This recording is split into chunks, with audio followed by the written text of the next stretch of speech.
Bonjour Amaya. Bonjour Daniel.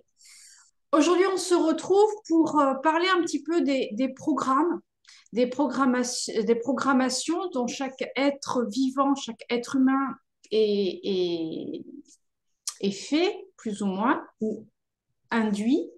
Est-ce que tu pourrais nous en parler un petit peu plus dans ce que toi, tu as interprété? Voilà, donc je vais vous parler de ce que j'ai découvert. Donc pour moi, ces programmes, c'est plus des parasitages, on va dire, qui font que nous allons réagir par rapport à des souffrances ou à des agressions d'une façon particulière. Donc je vais prendre un exemple et je vais expliquer comment je me suis rendu compte que ces programmes existaient. C'est que je me suis rendu compte que quand une personne, elle était agressée, euh, que ce soit physiquement, psychologiquement, sexuellement, la personne, elle va toujours se sentir complètement honteuse. Alors, il y a la honte, humiliée, donc il y a l'humiliation, il y a la honte, et il y a un gros, gros sentiment d'infériorité. Ça, c'est pour la part côté des victimes, hein, on va dire. Et pour ce qui est de l'agresseur, il se passe aussi une chose assez étrange, mais qu'on peut tous expérimenter, c'est un phénomène d'amnésie. C'est-à-dire quand une personne agresse une autre personne, ou agit mal envers une autre personne, ou profère des paroles insultantes envers une personne, amnésie, ne se rappelle plus. Donc ces programmes, en fait, je me suis rendu compte qu'ils font tout. Un, pour maintenir les humains dans la séparation, puisque si l'agresseur ne se souvient pas qu'il a agressé, comment pourrait-il réparer ou demander pardon à la personne qui l'a agressé? Déjà, ça, c'est une chose. Et ensuite, la personne qui subit une agression, elle se retrouve dans une espèce de prison intérieure où il est très, très, très difficile de sortir, de s'exprimer, d'en parler. Et quand on dit les grandes douleurs sont muettes, ben c'est vraiment lié à ça. C'est-à-dire que trop d'agression, ça crée une espèce de paralysie qui fait que la personne ne peut pas, enfin, ne peut pas. S'il y a toujours possibilité, mais disons que la personne, elle a beaucoup de mal à se sortir de ça. Voilà. Et plus particulièrement, bon, ça dure toute la vie, mais évidemment, quand un enfant a subi des agressions ou des traumatismes dans l'enfance, ce phénomène est d'autant plus amplifié et d'autant plus amplifié aussi qu'il va faire confiance aux adultes qui l'entourent. Donc, pour un enfant qui va subir de la maltraitance, ça va être entre guillemets normal. Et tout ça, en fait, ce que je voudrais exprimer, c'est que tous ces programmes, ça sert en fait aux forces involutives pour que chacun se sente pas à la hauteur, inférieur, et, euh, et que ça met une espèce de chape sur la personne. C'est quelque chose qui va servir de bride à, à l'identité véritable de l'humain, des humains que nous sommes. Et justement, en parlant de cette chape d'énergie involutive, comme tu as pu l'identifier, qu'est-ce qu'on pourrait faire pour s'en libérer? Qu'est-ce que tu conseillerais, toi? Alors, la première chose à faire pour se libérer de cette chape, mais déjà des programmes, c'est d'en prendre conscience. Parce que ce qu'il faut savoir, c'est vrai que moi, mon voyage à la base, c'est un voyage dans l'inconscient. Et ces programmes, avant de les identifier, ils agissaient en moi, évidemment, de façon inconsciente. C'est-à-dire que ce ne sont pas avec des mots, c'est juste, ils agissent de façon globale en nous emprisonnant comme ça. Mais c'est pas évident du tout de porter des mots dessus. C'est sûr que ça crée un malaise, mais un malaise indicible aussi. Et par-dessus ça, il y a encore des programmes qui vont faire que ce malaise indicible, on va tout faire pour l'oublier. D'ailleurs, ce qu'on dit, c'est que le rôle de l'inconscient, c'est fait pour justement oublier ce qui serait trop dur à supporter. Mais finalement, ce rôle de l'inconscient-là, c'est un rôle assez pervers, puisqu'aussi je me suis rendu compte que tout ce qu'on va aller enfouir parce que c'est trop violent, ben, ça va aller agir, mais contre nous. Déjà parce que, comme je suis en train de l'expliquer, ces charges-là, ça va nous couper de notre joie de vivre, de notre spontanéité, de notre puissance, de notre amour, de notre âme, en fait. Voilà. Et donc, pour répondre à ta question, la première démarche, c'est de prendre conscience de ces programmes et de prendre conscience, une fois qu'on les a identifiés, euh, donc c'est vrai que bon là je vais pas tous les identifier, mais en gros les programmes c'est tout ce qui nous fait nous sentir pas à la hauteur, inférieure. Dès qu'on a ce sentiment-là, euh, ça veut dire qu'on subit un programme. Voilà. Alors c'est vrai que on parlera plus tard de la culpabilité parce que la culpabilité aussi c'est à double sens. C'est-à-dire qu'aussi, ça fait aussi partie des programmes, la culpabilité. Pourquoi? Parce que la culpabilité, ça maintient dans un état de malaise très fort, mais ça ne pousse pas à réparer. Or, si je fais du mal à quelqu'un, la meilleure chose que je puisse faire, c'est de réparer. Peut-être de m'excuser, mais aussi de réparer. Voilà ce qui devrait être juste. Et il se passe tout à fait l'inverse. Voilà. Parce que la culpabilité aussi fait partie des programmes qui va faire que la personne, eh ben, elle va pas oser rien faire, elle va pas oser justement dire qu'elle s'est trompée. Ça fait partie de programmes très importants. Voilà. Donc la première des choses, c'est déjà de les identifier. Donc peut-être on fera une vidéo spéciale pour ça, où, où j'essaierai de citer tous les programmes que j'ai identifiés, et ce ne sera pas une liste fermée. Euh, mais voilà, déjà d'identifier, à partir du moment où j'identifie, eh bien, je ne vais plus répondre à ces programmes. Parce que la meilleure façon de déprogrammer, c'est c'est de mettre un nouveau programme, en fait. Voilà. Donc, si je me rends compte que dans une situation, j'éprouve, mettons, de la honte, je vais dire, ah, je suis en... Alors, évidemment, ça demande un travail d'introspection, ça demande aussi une habitude de regarder ce qu'on ressent, d'être à l'écoute de soi. Mais quand on est dans ce processus, si par exemple je ressens de la honte, je vais dire, ah, je ressens de la honte. Bon, c'est bien que là, je suis dans un programme. Qu'est-ce que je peux faire justement pour, eh ben, pour ne plus répondre à ce programme? Voilà. Et donc, une des façons de ne plus répondre à ce programme aussi, c'est comme je l'avais dit dans une vidéo précédente, c'est d'accueillir ce que je ressens sans le juger. Je ressens de la honte, j'accueille cette honte, je ne la juge pas. Et je laisse monter et je partage si je peux et je fais une séance avec un thérapeute si nécessaire, etc. Voilà, j'espère que j'ai répondu un peu à la question. Je voudrais qu'on revienne un petit peu sur la notion d'amnésie. Oui, Euh, dans cette importance-là, c'est comment est-ce qu'on peut arriver à définir quelque chose que l'on a oublié? Est-ce que c'est dans le ressenti physique, émotionnel, dans le rapport à l'autre? Qu'est-ce que tu pourrais dire? ben, c'est déjà dans l'observation honnête de soi-même, parce que je préfère toujours qu'on commence par soi, parce qu'évidemment euh, c'est beaucoup plus facile d'aller identifier cette amnésie chez les autres. Euh, alors on va d'abord commencer par soi. C'est-à-dire si par exemple je me mets en colère, je vais dire des mots qui vont dépasser ma pensée et ben, à un moment ça va faire comme si ben, ce que j'avais dit c'était pas important. Euh, et ça j'invite chacun à avoir l'honnêteté de le reconnaître parce que bon, on a beau travailler pour la lumière, nous sommes des êtres humains avec des émotions, et justement, il y avait notre inconscient, et à un moment, on peut être amené justement à, à être dans un état comme ça. Donc, bien sûr, on n'a pas envie de reconnaître qu'on peut être dans un état comme ça.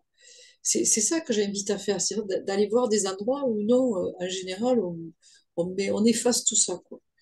Donc, on peut le ressentir en soi et se rendre compte qu'il y a de la difficulté, petit un, à reconnaître ce que j'ai pu dire. et, et, et petit 2 à m'attarder sur ça. C'est comme si ça faisait, euh, enfin, pareil, un aimant qui se repousse, quoi. Si je veux repenser à ça, non, il va y avoir un phénomène, une programmation qui va m'éloigner de ça et me faire penser à autre chose.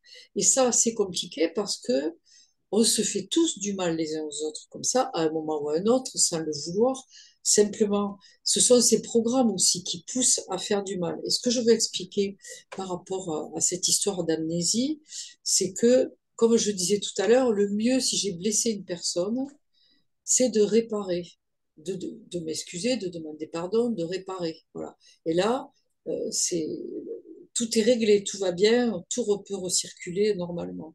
Mais à partir du moment justement où il y a ces programmes qui empêchent la personne qui a, qui a agressé, bon, volontairement ou pas l'autre, de faire ça, de réparer, de s'excuser parce qu'il y a ce phénomène d'amnésie, eh bien, ça ne va pas aller réparer même enfin, la personne qui l'a subi. Et tout ça, ce sont des choses qui se passent à des petits niveaux, qui se passent souvent dans les rapports de couple ou dans les rapports même amicaux ou dans les rapports avec les enfants.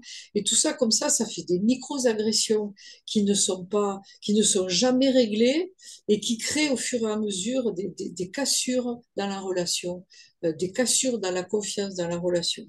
Voilà, c'est là où je vois à quel point ces programmes sont insidieux et qui ont l'air de rien, mais qui en même temps sont très puissants parce ils nous séparent les uns des autres.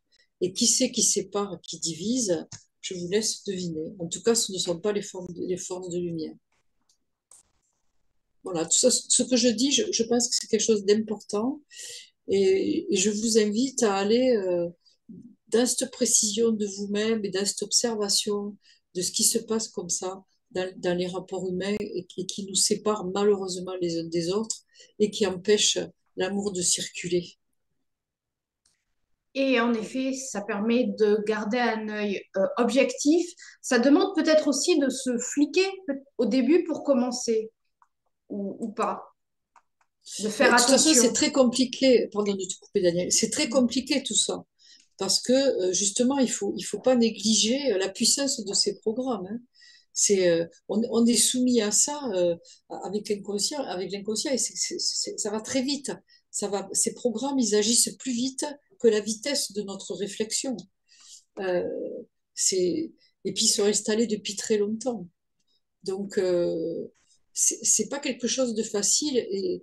Mais je pense que plus on sera nombreux à avoir conscience de ça, plus on sera nombreux à pouvoir bon, travailler, bien que j'aime pas ce mot, mais travailler sur ça. Peut-être même, pourquoi pas, organiser des groupes comme ça de parole où on pourrait expliquer qu'est-ce qui s'est passé dans les conflits entre les personnes. Euh, un travail de médiation aussi, quoi.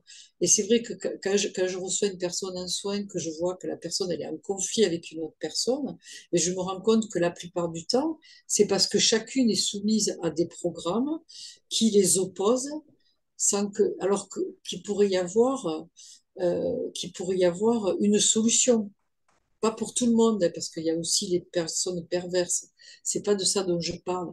Mais les personnes qui sont vraiment honnêtes, parfois, euh, mais il y a des conflits comme ça qui pourraient être réglés, qui ne sont pas réglés à cause de l'incompréhension de ces programmes dont chacun est la victime soumise, on va dire, et qui fait que le conflit perdure, que ce soit dans les couples, dans les familles ou même dans des amitiés qui vont exploser par l'incompréhension de ça et par la soumission à ces programmes.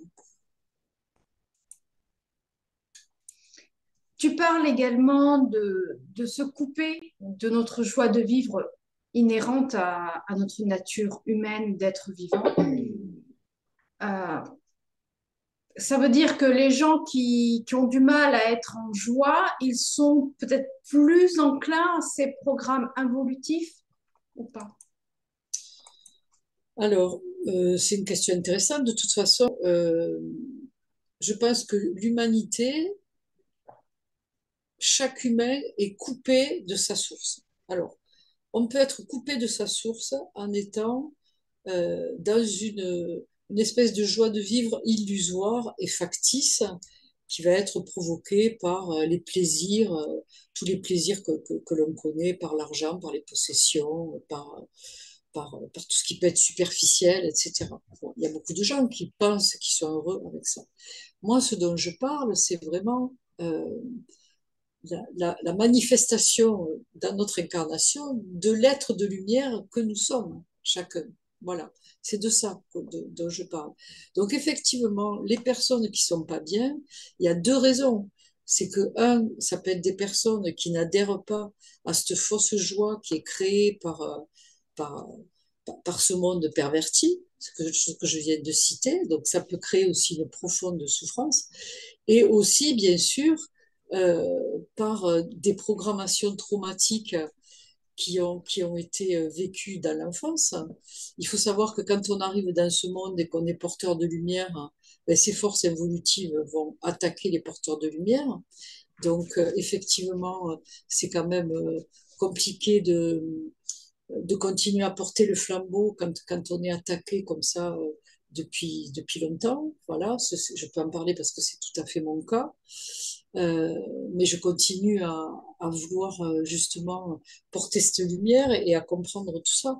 Alors ensuite, il y a aussi ce qui rend peut-être les gens vraiment pas bien, c'est aussi les mémoires, mais ça on en parlera. Il y a aussi les mémoires familiales, peut-être les mémoires de vie antérieure, des choses très très lourdes qu'un individu peut porter, par exemple. Et c'est évident que ces programmes plus les mémoires, plus le fait d'être un être qui ne peut pas être joyeux de la joie ou de la fausse joie que pourrait amener ce monde, oui, ça peut être très, très compliqué. Et dans ce cas, ben, justement, c'est aussi de comprendre tous ces processus qui va permettre de retrouver comme ça des petits filets de joie et de vérité, quoi.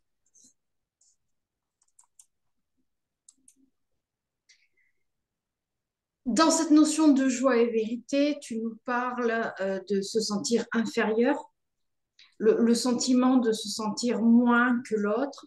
Bah, souvent, tu l'as mis en lien avec la culpabilité, cet état d'être qui souvent peut affaiblir les personnes. Euh, Est-ce que tu peux décrire un petit peu cette approche? De toute façon, on vit dans un monde où tout est fait pour qu'on se sente inférieur.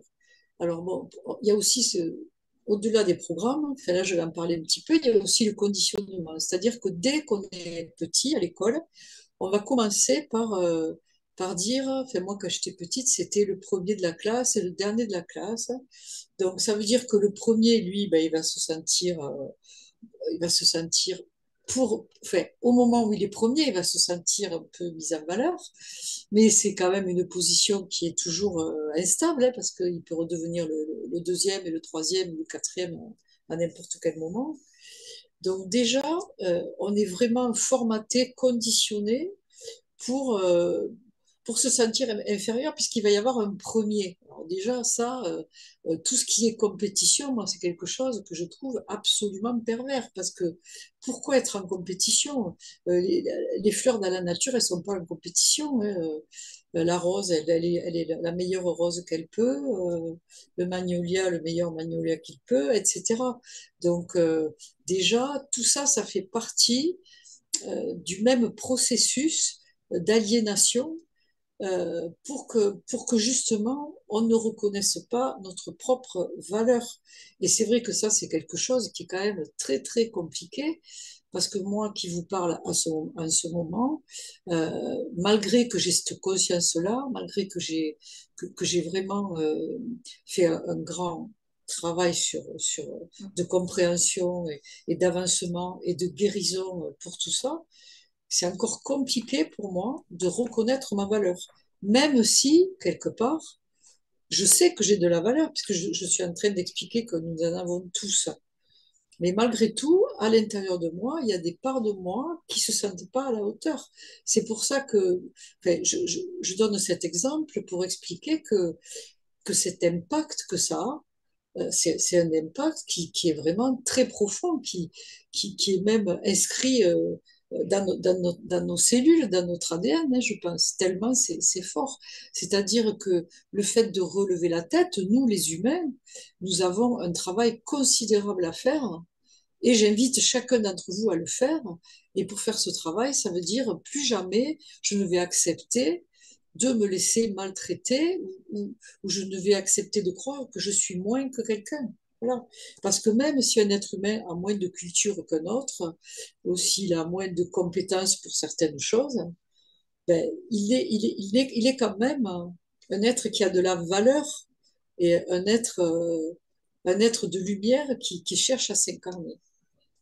Je ne parle pas de, des personnes qui sont prises par des entités euh, qui sont les portails organiques ou les pervers narcissiques. Et de toute façon, on fera une vidéo là-dessus. Je pense que c'est très important par rapport à ce que je dis pour qu'il n'y ait pas d'amalgame et que les gens ne pensent pas qu'ils ont en face d'eux tout le temps un être de lumière. C'est pas vrai. Des fois, c'est pas un être de lumière.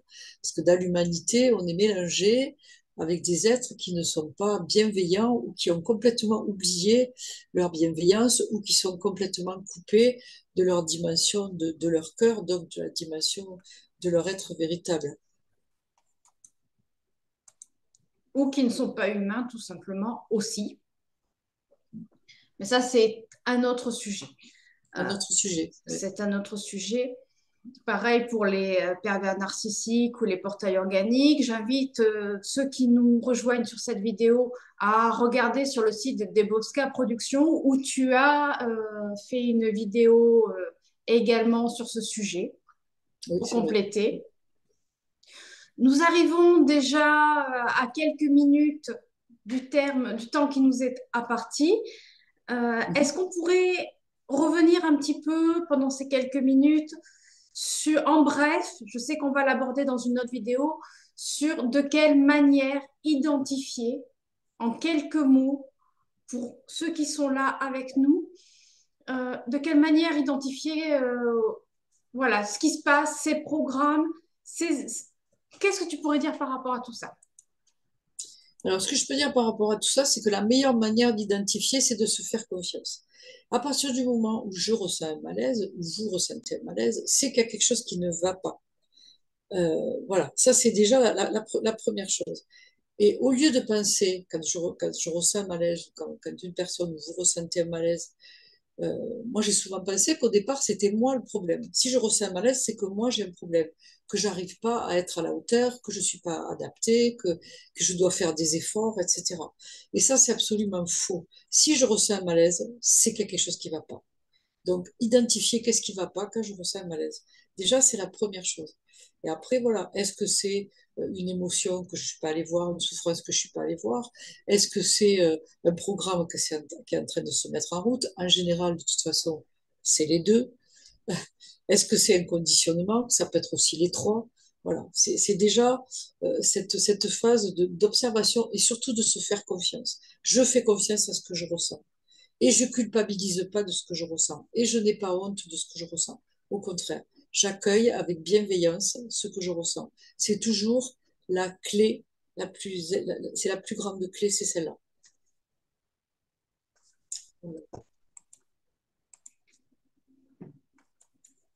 Accueillir sans juger, comme tu le disais tout à l'heure, accueillir sans forcément chercher à analyser, juste déjà accueillir ce qu'on ressent. Et souvent, on peut l'observer après des soins corps, on peut avoir des ressentis différents. Ça veut dire que le corps réagit, c'est la mémoire cellulaire qui réagit.